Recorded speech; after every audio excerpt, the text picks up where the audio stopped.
Peace and greetings, everyone.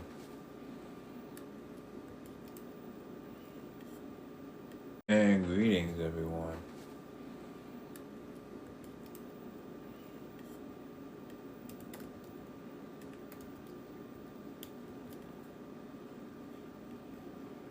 We're gonna be doing some hack the box stuff. Peace, Kamzi. People trying to get into hacking, penetration testing, gonna get your feet wet. If you're interested on how to hack ethically, please grab a seat. We are getting started.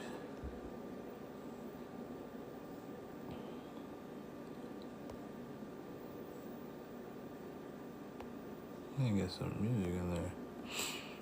Going to be going over pen testing and just walking you guys through. If you're a beginner, I will be here to help you out.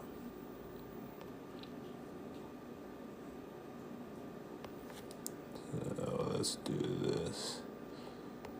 Free cyber security tutoring.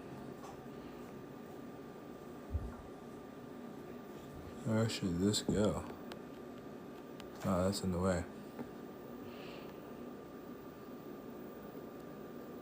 All right, we'll take that out. All right, everyone.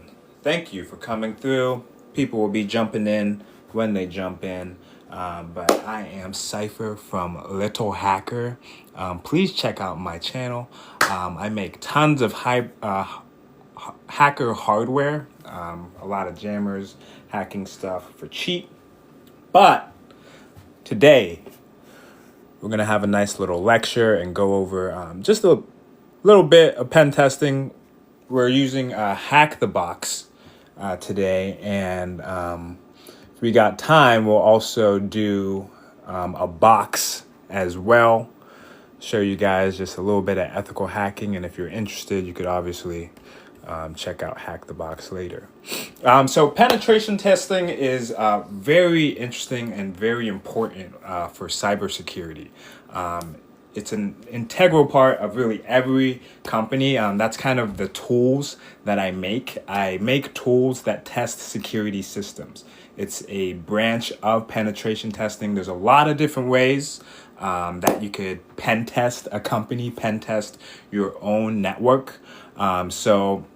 Attacks against corporate networks, disruption of systems, and other ways that you can really damage a company. Other ways that you can really damage a company is becoming more common.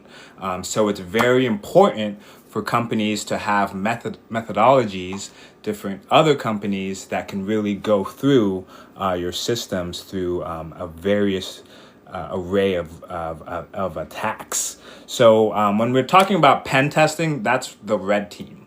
That's the team that's using the different attacks and tools, and the blue team are the guys that are making the defense and systems that keep us safe. So a pen test aims to uncover all vulnerabilities and systems in an investigation to improve security for tested systems. It's interesting because just because a company gets a pen test and gets vulnerability tests, that does not mean they are safe, because there's a lot of financials that go into this. There is this RV company kind of nearby where I live, and they had a vulnerability test done on them. I kid you not, they're still using Windows 98 computers. And they had the whole vulnerability test, and it was just too expensive for them to update their systems. So even if you still get that vulnerability test, that's why we still see a lot of hacks, ransomware attacks, because they don't take into account the risk management. Just because it's an investment to do such, doesn't mean they're actually going to do it. Oh, NZ Kings, thanks for coming in. And thank you, everyone, for joining in the lecture. Class is in session. We're using a Mac because, I like the vibes. So risk management is a huge part of a lot of companies. So especially for IT security risk management, they need to be able to identify, evaluate, and mitigate any potential threats that could damage confidentiality, integrity, and just the availability of data. So this is done by implementing appropriate security controls and policies. But because of things such as 0 days, it's not possible to eliminate every risk. And if you're not familiar with 0 days, those are vulnerabilities that usually happen within a day or so. And those are hot items on the black market. So vulnerability assessments come in various different ways. So these can include vulnerability and security assessments for the penetration test. There's a really cool site, pentester.com. There's an influencer who he created that site, but it's a very easy way to just type in your website and get a really quick analysis, and then you can do other plans to go even deeper. But there's some other cool tools like Nessus. Let's check that out if you're interested. It's through Tenable. So there's a lot of different really cool tools, Qualys, VAS, and these run automated checks, so you don't have to do the hard work, the heavy work. So pen test, it's a mixture of automated and manual testing, especially with the world of AI really brewing up. There's a lot more automated ways of doing cybersecurity tests. NVIDIA just came out with Morpheus, which is an AI cybersecurity based model. So there's a lot of really interesting stuff that's been really popping up. So a successful pen test requires a lot of organization and preparation. So there must be a straightforward process that we can follow, and at the same time, it has to really adapt to all the clients and the environment. Because this pen test, normally they happen under stealth. Like, people shouldn't be aware that a pen test is occurring.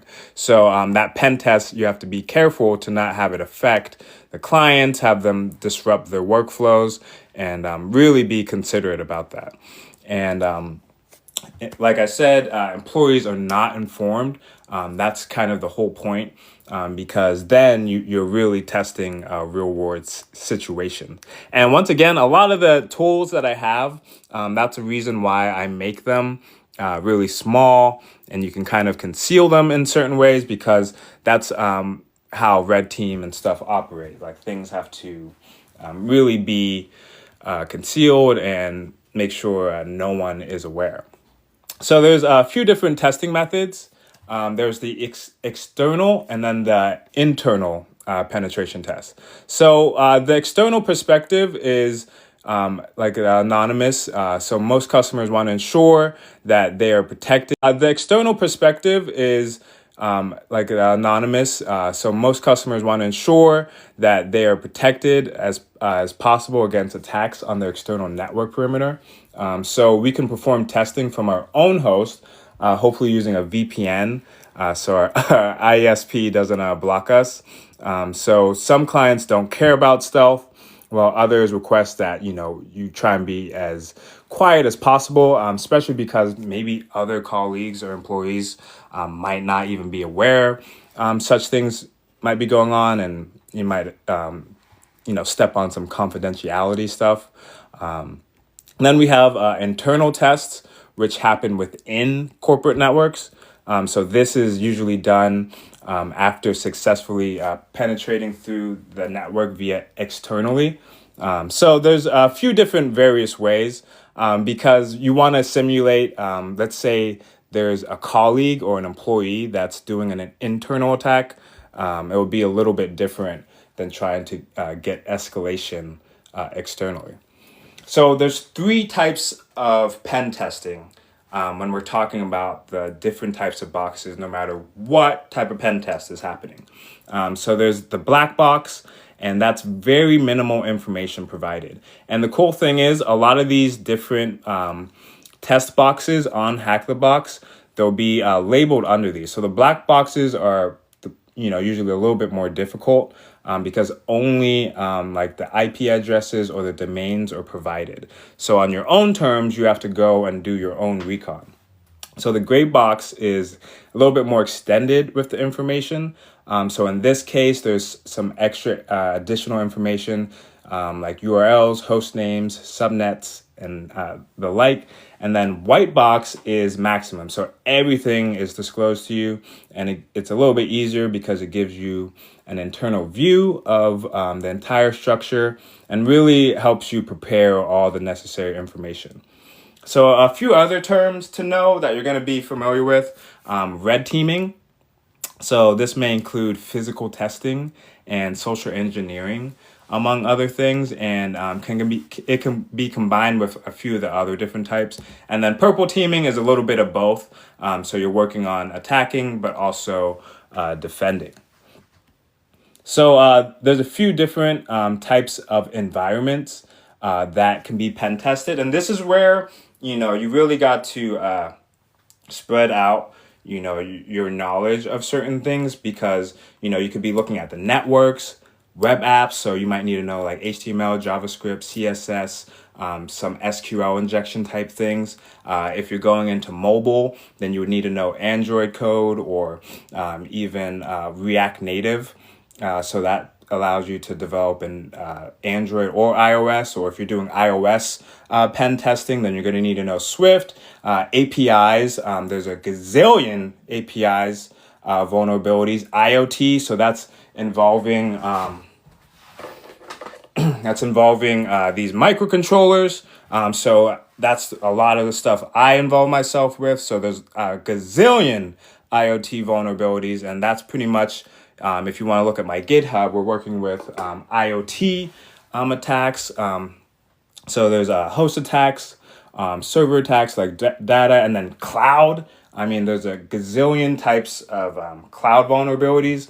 I did a Google Cloud course just to learn about cloud functions and workflows, but also cloud vulnerabilities, and also virtual machine hacking. Like loading up instances to automate certain things, especially with Google Cloud functions. So there's a whole bunch of different things that you could test. Source code. So we're talking about like GitHub vulnerabilities, physical security. So RFID, NFC. I also have quite a lot of different code and hardware just involving RFID and NFC, especially a lot of stuff in the future. Firewalls, so that's hardware firewalls or software firewalls, and also cloud firewalls, and employees. Also just testing, the physical security of employees, the social engineering security of employees, So pen testing isn't just hacking that people think of. It's not just Kali Linux, you load up some scripts. There's a whole multitude of different environments that you could focus on, especially if you're getting into cybersecurity. Like each and every single one of these environments is its own special focus. And at the end of the day, it all comes full circle. So the more you know, the better, and the more areas you can attack as well.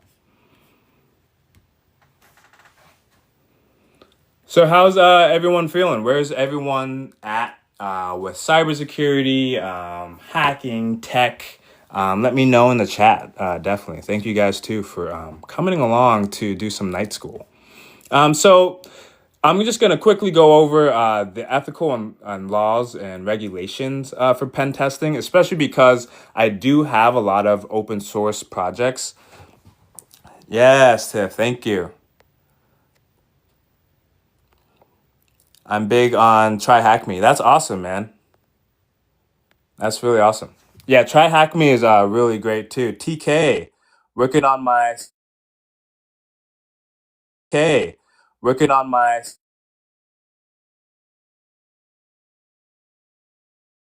wife. AI Tiff join in. AI expert. That's great to see. We got some people in tech. That's great. Overlook's in the house too. That's a hacker in training. AI hacker right there too.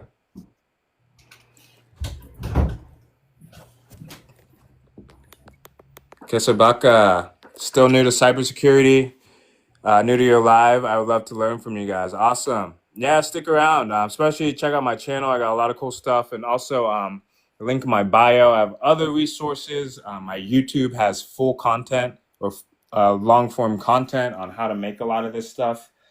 So yeah, before you get into any type of pen testing, before you use any of my tools or you see the things I do on my videos and you want to try again, please understand the laws and regulations and the ethics and the morals that go into a lot of this ethical hacking, hardware hacking. So you're trying to protect individuals. We're trying to protect individuals from unauthorized access and exploitation of other people's data. So the number one thing, whether you're doing stuff in a grocery store, a corporate office, you have to have authorized access, of course, especially if you're messing around with a lot of these signal generators and deauthors. Make sure it's on your own devices, on your own networks. Later on, I'll be showing you guys how to segment your guys' networks. So you can have private networks to test on, especially if you have like extra phones. That's the type of stuff you should be testing on. And then once again, HackTheBox is amazing because they also have a bunch of test boxes. Like I said, I'm going to be trying a machine a little bit later. So you can get a lot of practice, without hurting anybody. So it's great because they also have all the different laws. Here in the USA, you definitely need to know about CISA, Cybersecurity Information Sharing Act, Computer Fraud and Abuse Act, Digital Millennium Copyright Act, especially for those pirates. And yeah, just a few other laws and stuff that you definitely should be aware of. Obviously, there's certain countries like Brazil, Indonesia, Philippines. There's a lot of areas that are a little bit more lax. But here in the US, especially in Europe and stuff, you want to be ethical and moral. And once again, if you have to drive out, 10 miles to use one of my Bluetooth jammers, go for it. Hey, thank you guys for joining. Do you recommend learning HTML or SQL first? And Overlook said Python. I would recommend obviously learn HTML. Some say it's really not a programming language because it's not compiled, but understanding the architecture of HTML gets your brain rolling. And then, like Overlook said, I'd say definitely learn Python next because it's pretty universal and it'll give you the building blocks to go much further. You definitely need to learn Python if you want to be into cybersecurity or hacking on the more technical side. And then once again, if you want to build cool toys like these that I have on my GitHub, then you'll learn C++. But let's go over the Oh, and penetration. let's not What's that? forget Excel formulas, okay? Don't sleep on Excel formulas. They're the building blocks of everything, really. Yes. You could do a lot with Excel. That might be a cool little segue, hacking with Excel. Yeah. So yeah, let's look at the penetration process, the penetration testing process. So in social sciences, process is considered a term for the directed sequence of events. It's also essential to distinguish between deterministic and stochastic processes. So deterministic process is usually when each state is causally dependent on and determined by previous states and events. And a stochastic process is one which one state follows from other states only with a certain probability. So here, only statistical conditions can be assumed. So for us, several of the above definitions overlap. We use the definition of penetration testing from the social sciences to represent a course of events connected with a deterministic process, because all of our steps are based on events and results we can discover or provoke. And that's the basis of penetration testing. You're trying to create reproducible results, so things don't happen again. You know, so if you can't do that, then it's pretty much pointless. So the best way to understand the process is really simple. So this is kind of the basis no matter what type of pen testing you're doing. It doesn't matter, like we're saying, if you're doing it in a cloud environment, physical security, social engineering security, whatever. You're going to first start out with the pre-engagement, and that's just understanding the environment you're in, the specifications of such environment. If it's cloud, is this Google Cloud, AWS Cloud, Azure Cloud? If it's IoT, are we talking about ESP32s, Arduinos, STMs? Are we talking about certain hardware like a crypto wallet? So the next phase is information gathering. And this is the recon phase, which is probably one of the most important. So if you're doing it on a certain company and trying to pen test, this is where OSINT will come into play, open source intelligence, Google dorking, LinkedIn, whatever, however, even if you're looking at one of these microcontrollers, go to the site, see the data sheets, try and find recent vulnerabilities. And that's when you next go to the vulnerability assessment. So you're looking at all current vulnerabilities that are there. Like I said, there was a company that I looked at that it was a pretty big company, and they were still using Windows 98 on a lot of their servers. So we're looking at all the vulnerabilities, which then leads to exploitation. So there's a lot of tools, especially in Kali Linux, like Metasploit. You could do a search on all the exploitations that could be done on, for say, a Windows 98 computer. We could look, if we're looking at certain smart home stuff, we could look at vulnerabilities that have been found and that can be exploited in, let's say, like your smart clock or smart light. So after that, we go to post exploitation, which then sometimes gives to escalation of privileges, being able to get root access. And then once again, if you need to go back, you will. But then that's when we create the proof of concept. For example, a lot of the hardware I develop, you could say these are proof of concepts. We've done the pre-engagement, which is looking at wireless 2.4 gigahertz devices. We do the information gathering. What are different ways that we can jam certain devices? What is the most signal frequencies that these devices can receive? Vulnerability assessment. Well, we find out that keyboards, mouses, Bluetooth headphones, car keys, garage keys, all of these have open vulnerabilities that could be exploited. So we move to the exploitation phase, which is developing a device that can tap into such vulnerabilities. So we go to AliExpress, we spend $10, we make a little device, and now we're exploiting Bluetooth headphones, garage keys, car keys, Bluetooth speakers, wireless mouses, maybe even drones. And then we're moving laterally to jamming those devices and being able to do even more functions. And then once we've tested it and understand that all this stuff works, we now have a proof of concept. Done. So after that, we move to post-engagement, which is where we talk to certain companies to discuss why your vulnerabilities are out there in the open for people to buy. And that's when they either change their technologies, or like we see everywhere around, because I could just go and copy your key or copy your garage key and jack everything in your house. They're not doing that. That's where we talk about risk management.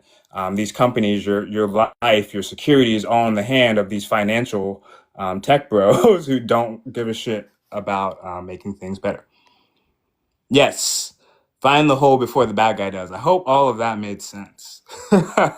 And that, can I watch this later? Yes, I'm posting my lives on my YouTube. I've only posted one, but I'm going to be posting all my lives on my YouTube. You can find the link in the bio. Parrot OS is better than Kali. Yeah, you can say that.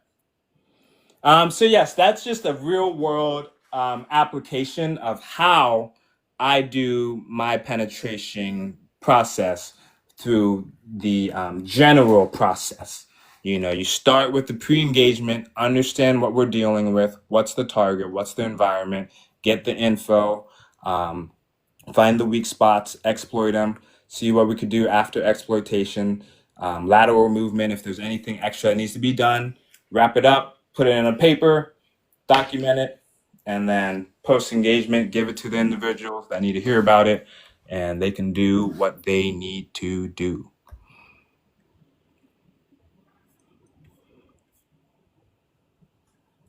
So yeah, they also go through some other interesting things as well. So information gathering, lateral movement, pillaging, and then breaks down just a little bit more because I kind of went over the quick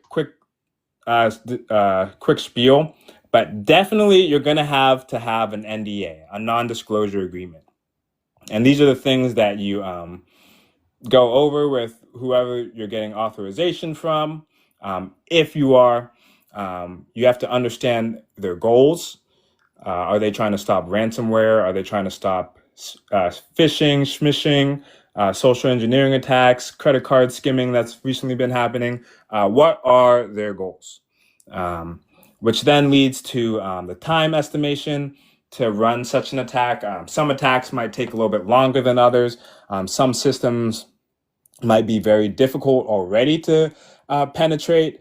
So it might take a lot of extra creativity because just because a company can't be broken through, I mean, there's a lot of bug bounties that are very difficult to accomplish. That doesn't mean that there's nothing that can be done. And then the rules of engagement are very important to understand because a company's basically giving you open range to hack and do whatever you want. So there definitely needs to be some boundaries because some hackers might not be as moral as others. So the information gathering is probably one of the most important skills. It's really an art form. And because of AI and the power of scraping, my wife could talk a lot about this too. How you can really scrape information on the web today and do your information gathering has really got next level. Yeah, yeah. Like, so with AI, people can actually build like agents that go out and full time are gathering information and then automating email chains. They're either, maybe collecting data, putting it into a Google Sheets or into a database somewhere. But yeah, so if you think about it, like, I don't know if you've seen anything on lead generation, automated lead generation, but it's a really similar concept where you've got some little agent out there following your exact search terms and getting whatever information it is that you need, and following a person around the internet as well. Yeah, really crazy. See that question too already about Marauder. Oh, the Marauder. Yeah, Thorfinn, sure. Speaking of which, just call me Coco was in here a few days ago. I personally can't do too much tech questions on the Marauder. I haven't personally made it, but I do know a lot about it. So the next important aspect is the vulnerability assessment, like we mentioned. So this is when we analyze the results from our information gathering stage, and it's pretty much an audit of a company or an organization or even your own network's tech stack. So looking for known vulnerabilities in systems, applications, and various versions of each to discover possible attack vectors. And this is why it's really important to make sure that you update the versions of certain things because even to like imagine if there's version 13.06, there's hackers that are feeding off of users only using 13.05. Like I said, even before that company that's still using Windows 98, there are databases that can hone in on the exact version, and they have exact exploits and scripts just for that. So there's a whole demographic and population of people who don't update their stuff, and you're just sheep ready to be taken out. That's all I'm gonna say. But yeah, there's a lot of really cool sites. I'll go to this one right here, Pen Tester. I am not paid by him either. Yeah. But it's a pretty easy site to quickly search for websites. This is probably the most modern type of vulnerability assessment. You don't need to load any scripts. But it's really awesome because it could quickly tell, especially if you have like a Shopify store. Even those Shopify plugins need to be updated and have their own vulnerabilities. So there's a lot of different use cases, definitely for this site. If you have a site, have a business, I'd highly recommend, however you need to, get that vulnerability assessment. Oh, and I also Bandor, yes, um update. al- also did you go over like some OSINT tools? There's this one, it's OSINT rocks, and it's like a Ah, cool kind of collection of yeah, you'll see it. Let's load it up. But I thought this one was really cool. is it rocks with an X? Rocks. Yeah. Osint rocks? I'll Uh-huh. just type it in like that. There we go. Yeah, Osint is really next level. Especially, I'm really excited to do some Osint stuff with Redna. Oh, so you could just type in like their Gmail or website. Yeah, and so there's email address search, telephone, you can look up by IP address or domain or username. Wow. And I just looked myself up, but like, yeah, I was shocked. I mean, there's passwords from years ago on there. Yeah, so just it's just a cool search tool. And um, Wow. yeah, there's another one too. Oh, it's osintleak.com. So OSINT leak.com. And what I found was interesting, I kind of compared these two databases, and OSINTleak.com, you only get like three searches a day, but OSINT.rocks is a thing, yes. Yeah, yes, doing the Lord's Oh, work. wow. We're trying to get you guys learn. Look at the information. Just look yourself up. Like it's scary Yeah, what wow. information of your own is up there. There's passwords from when I was 12 years old, and I'm like, oh my God, I'm so embarrassed that was even my password. Like, So here yeah, but anyway, I go searched on. little hacker and some other some things popped up. Yeah. So And you so could with just search any, wow, that is next level. and so the one thing I'll say about OSINT Rocks, like it's gonna come up with some profiles that are not real because it's just assuming you must have a Flickr or this or that. But look through it. There's gems in there. Okay, look closely. So even the telephone number, wow. Yeah, even the phone number. Yeah, if you want to know if your partner has a WhatsApp or if they have a Telegram and they haven't told you. Yeah, yeah. I'm Guys, you better sorry, watch Bander. What do you out. mean in the comment section? Do you want me to drop these links in the chat? Yeah, yeah, drop some and I'll pin them if anyone wants to check it out.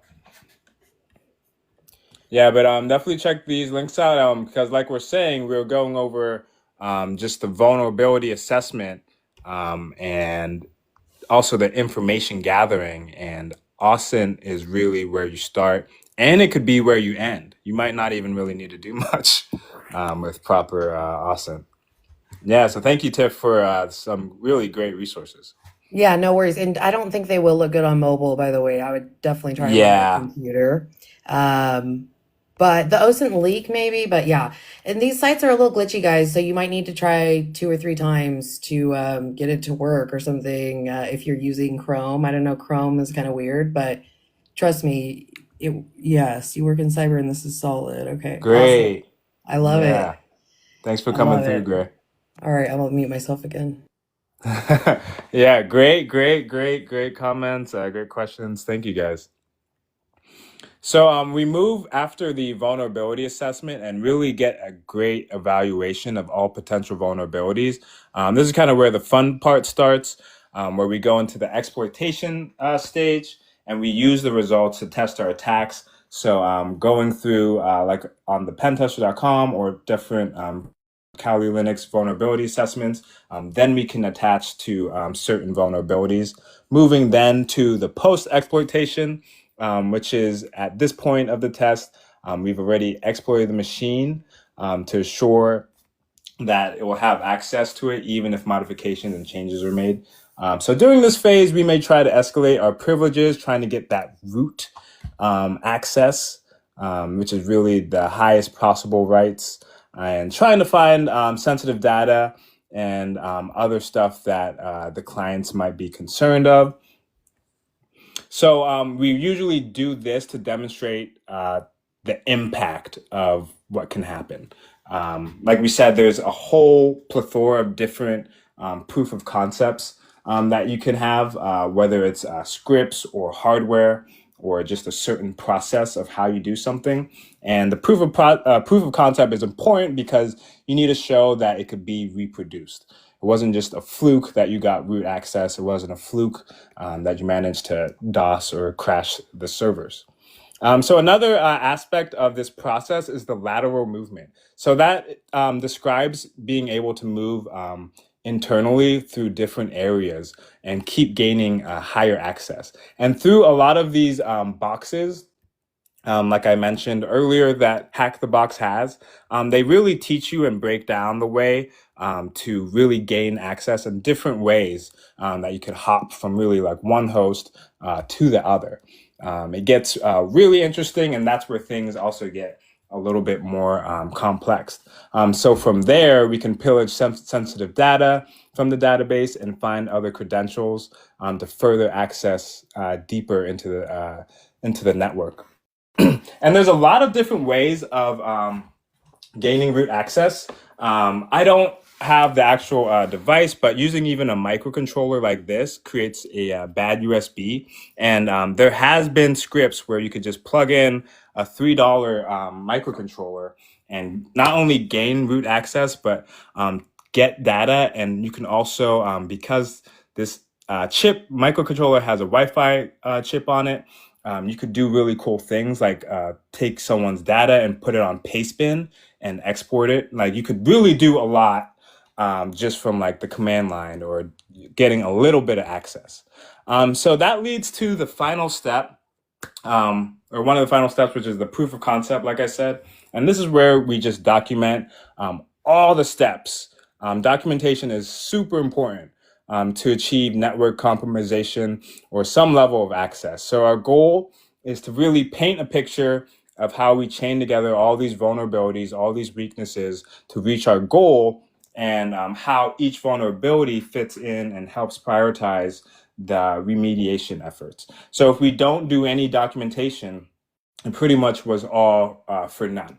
Starting from when you're gathering the information to show how easy it is for an attacker to kind of build their case, all the way down to the proof of concept, every single nut and bolt. When I make my hardware, like these aren't just toys, it's not just stuff on GitHub. Like all my GitHubs have the documentation, maybe some resources, and, even my YouTubes are kind of, like when I'm piecing everything together, I'm showing you my research and really all the way down to the proof of concept, to kind of give you a full idea of how all this happened. And you can reproduce a lot of these tests, a lot of these products that I make. I have the schematics, the code. You could do it yourself, edit it, and reproduce other things yourself, so that's kind of really the whole goal. Edge or whatever for in the clear. Firefox. Yes, Firefox is great. But most importantly, definitely don't use. I don't even know Edge. I've used Edge quite a bit, but Firefox, Brave, those are definitely the safer browsers. So moving on to the post engagement. First of all, thank you guys for really just being here and trying to get learned on a Wednesday.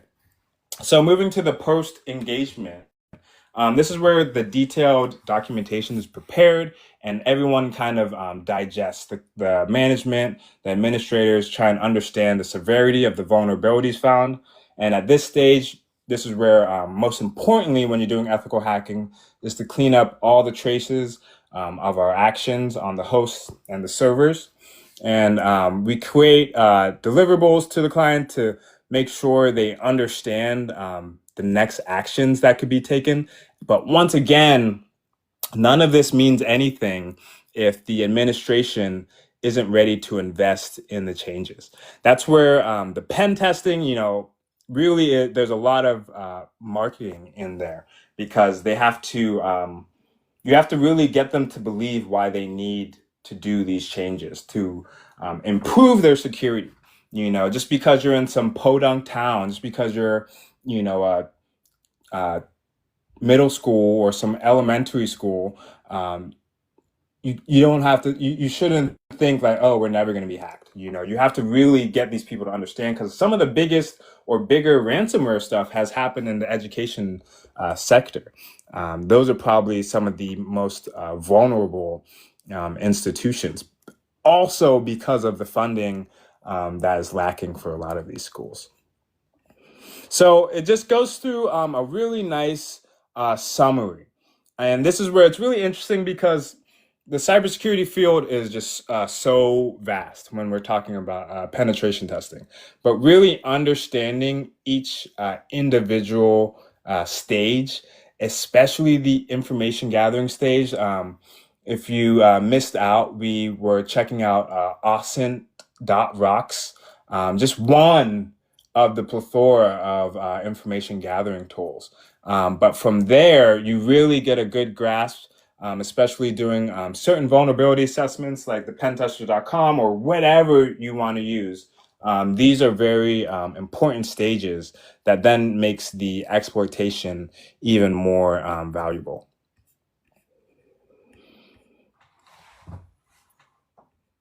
So we're going to move on to, I just want to show a quick intro to the boxes because then it just kind of goes through each phase, but a little bit more in depth. So a lot of this information is super valuable. Once again, this is all free. This is a free academy. But I feel like having a teacher or someone tutor you going through it, for some people, that might be a little easier. So we're going to go to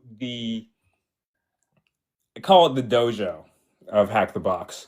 So how I got here, let me go to here. So they have a really cool playground. Out of curiosity, I see you're really AI focused, Tiff. Oh, that was a question for you, Tiff.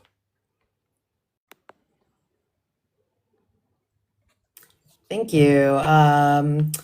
Yeah, so I've not played with LLMs and PyTorch. No, I was really into cybersecurity, and I did my junior pen testing thing on Try Hack Me, and then I started getting more into AI. So individually, but now just before the live, Dave and Lil Hacker and I were talking about the intersection of the two, and yeah, I'm Hmm. thinking there's going to be more home integrations, repos like file shares. Yeah, I have used PyTorch and I have some Olama stuff in the works. I've been trying to use Unsloth to fine tune some stuff, but running in some walls. Curious on integrations like home integrations off like repos like file shares. I don't catch the question. But yes, let's just quickly go over just the machine section of Hack the Box. So the idea is that they have virtual boxes that you could connect to. So let me move this up a little bit more. And it allows you to ethically do hacking. And it's really fun because they really gamified it. You have points, you have levels, they have challenges. Um, People make their own boxes. So they go from anywhere from very easy to very hard. They have different topics that they focus on. So this is using like reverse shells. And then they really just give you a whole bunch of different stuff to attack. And then they have like difficulty ratings, like I said. So let's look at the one I was going to do. Going back. All right, so we're doing a easy machine right here.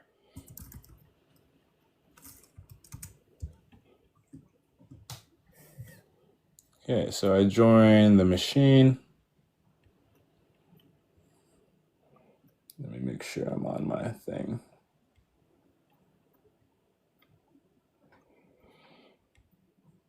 Start my box. +1, Hack the Box. Also try Hack Me. Yes, try Hack Me is really great too. It's another free resource where you can learn and once again do free tests. There's also if anyone's into web application hacking, make sure to check out Burp Suite. And Burp Suite 2 has a free academy as well. But here, you could do, they have an amazing app. It's called Burp Suite, and they have a Burp Suite community edition. I'll just check that out for you guys real quick. But this is free, and it has a bunch of really interesting tools. Kind of mind blowing, and the academy helps you go through all of those. But a lot of really awesome tools to speed up basically web hacking and web analysis. So if you go over to their academy, and they have a lot on here, but I guarantee you, if you go through their learning paths, that will put you that much closer to looking better for a job. Also, just learning a whole bunch of really awesome web application based hacking, which will also help a lot with Hack the Box. So let's see if our box is open real quick. Awesome. So here we are. We're in the box. So this is in the web browser. You didn't need to buy a Linux computer. Can we try this from our Mac? Or should we try it from our Windows machine? We are on a Mac right now. And this is just in the web browser. So here we are. We are now going through different tasks that they give you. So the first task is asking TCP port, how many TCP ports are open. So let's see if we could find a terminal real quick. And it's really cool. If you go here, basically this is Parrot OS. So if you've never used Parrot OS, what does that say? Yeah, let me reply to this guy real quick. This is Hack the Box. So I'll type it in for people, hackthebox.com. And this is a free academy, and then they also have a whole bunch of cool boxes you can attack too. So it's really awesome. They have everything. You don't have to download the Parrot OS image and then install it on a Linux computer or do a whole bunch of nerdy stuff you might not want to do. And they just give you this really awesome operating system, and then it helps you go through each of these tasks here. And then if you want more credits, of course, you could upgrade. But really, if you're just doing like a box a day, it really doesn't matter. And it allows you to very quickly to open up some tools, and you have a terminal. You could practice your Linux commands, and really do a whole bunch. So right now, let's try and nmap this target right here.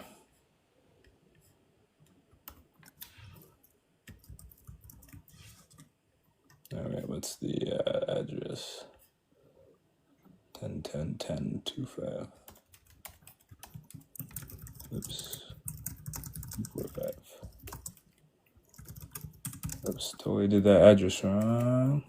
But yeah, if you're not used to using Linux. If you're trying to learn, this is definitely something you're going to need for uh, this stuff. So 21, 22, and 80. So 3 ports are open. Boom. Just like that. So what I did for this first question, our target IP address is here. This is the computer we're trying to attack. And then they're asking how many TCP ports are open. So going through the courses, you'll know that Nmap is a script that we use to see which ports are open.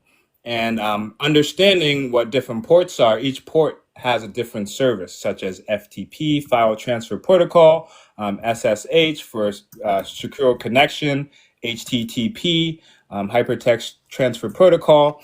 These are all ports that you'll assume know. Drop table users, no offense, but trying to teach newbies offense skill seems pretty out of touch. No, this is where it starts. Drop the table. You have to get on the ground and pick yourself up with the skills that you learn to be better. So you use Nmap, and then I used the IP address. So from there, we can start seeing vulnerabilities for FTP, SSH, and whatnot.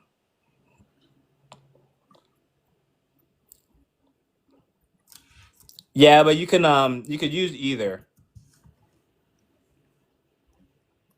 And Parrot, Parrot is nothing special. It's these are all just specialized Linux distributions.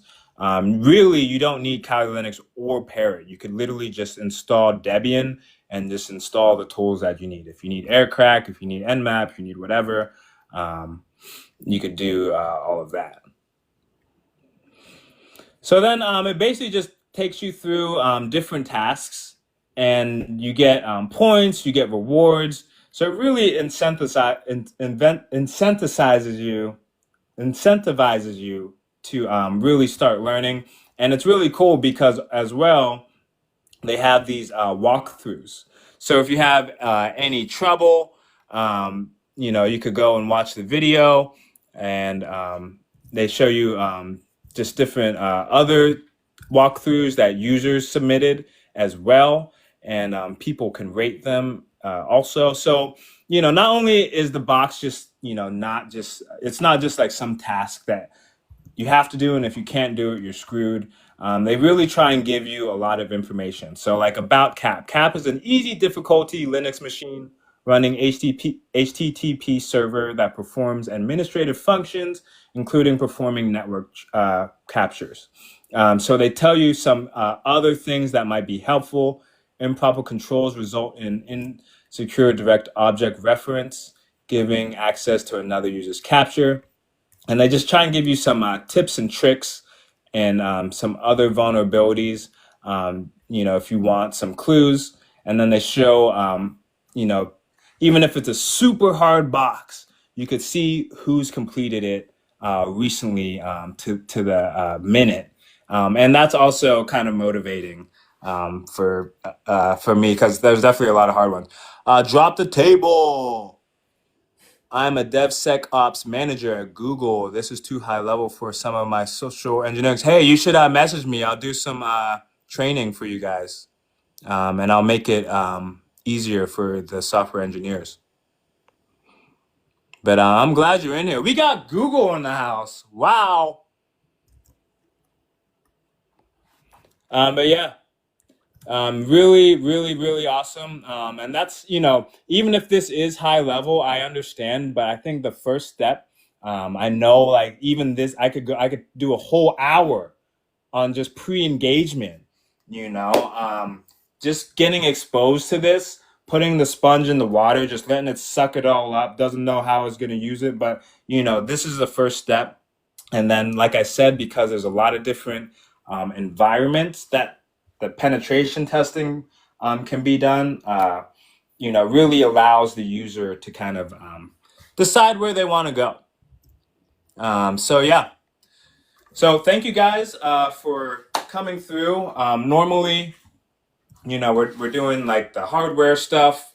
But I wanted to take things back. I wanted to take things back to basics, and show you guys how I do my penetration testing. Like this didn't just start with the hardware. Like this is a proof of concept, you know. Even this tiny little jammer, you know, like this is a proof of concept, which means I've done the pre-engagement. I know which environment I'm looking at. I've done the information gathering. I know the vulnerabilities in garage keys, car keys, and wireless devices. I've used this on DJI drones. I've done the security testing on super expensive drones to lead to exploitation. And once I've exploited them, I could do lateral movement. Now the drone's down, now the car's jammed, now the garage is open, whatever. All to create a proof of concept. But you have to follow the process, and to go all the way to post engagement, to where now I'm offering and presenting a lot of these devices to bigger organizations and individuals and institutions. That's where the company now has to decide, maybe we shouldn't install 2.4 gigahertz Wi-Fi cameras. Maybe we should install the 5 gigahertz. Actually, maybe we should pay a little extra to not be on 2.4 gigahertz or 5.8 gigahertz. Maybe we should actually pay for the fiber optic security cameras. If tools like these are going around. And that's where development and evolution of our security landscape evolves. So thank you guys. Once again, Hack the Box was the demonstration that I was doing, and just giving a little bit more backstory to how a lot of these devices, a lot of these the security protocols that we see get done. There has to be a red team, and then there has to be a blue team that's also working stronger to stop all this stuff from getting done. Yeah, this board it's a little bit of everything. I have some videos out on it. Send your real IP, why hide on a VPN? VPNs are great. I need friends like y'all, lovely peeps. Anyone in NYC, we are global. Can you mod the flipper board to be 5G capable? Yes, they do have such out there. But yes, thank you guys. Tuesdays and Thursdays, we do live demonstrations, especially with my hardware. I like to show people really devices that you could just shove in a bag. Can wreak a lot of havoc. And this is the only live hacker show on TikTok Live. So Tuesdays, Thursdays, please come through for the demos. Mondays and Wednesdays, we're doing the live lectures. And I also do consulting and lecturing, one-on-one tutors as well. So thank you everyone for jumping in, 8:30 on a Wednesday. But we will see you tomorrow, okay? The only live Hacker TV show on TikTok Live. Peace. We are out. Good night, everyone. You're the best.